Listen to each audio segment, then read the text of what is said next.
Hello friends, welcome to place of miracle. Square करायला शिकायचंय? चला तर मग एकदम मस्त अशी ट्रिक घेऊन आलेली आहे की 41 पासून 50चा तुम्हाला स्क्वेअर करायचा असेल तर विदिन काही सेकंड्स तुम्ही याचा स्क्वेअर करू शकता. काय आहे ट्रिक? 41 पासून मला कशाचा स्क्वेअर करायचंय, 50 पर्यंत स्क्वेअर करायचंय. काय करणार आहे? 4 आहे, राईट? सो 4 चा स्क्वेअर तर आपल्याला सगळ्यांना माहिती आहे काय असतो, 16.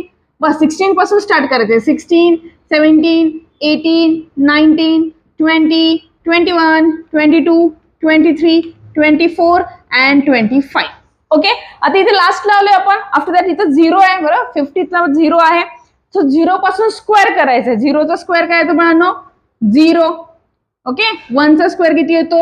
1. 2चा स्क्वेअर 04. काय डबल डिजिट मध्ये लिहायचं, 2 डिजिट मध्ये लिहायचं आपल्याला. सो 04. 3चा 09. 4 16. 5चा स्क्वेअर 25. 6चा स्क्वेअर 36. 7चा स्क्वेअर 49. अगेन 8चा स्क्वेअर 64 and 9चा स्क्वेअर किती येतो मुलांनो? 81. So these are the squares of 41 to 50. Video समजला असेल आणि आवडला असेल तर कमेंट करून नक्की कळवा. थँक्यू.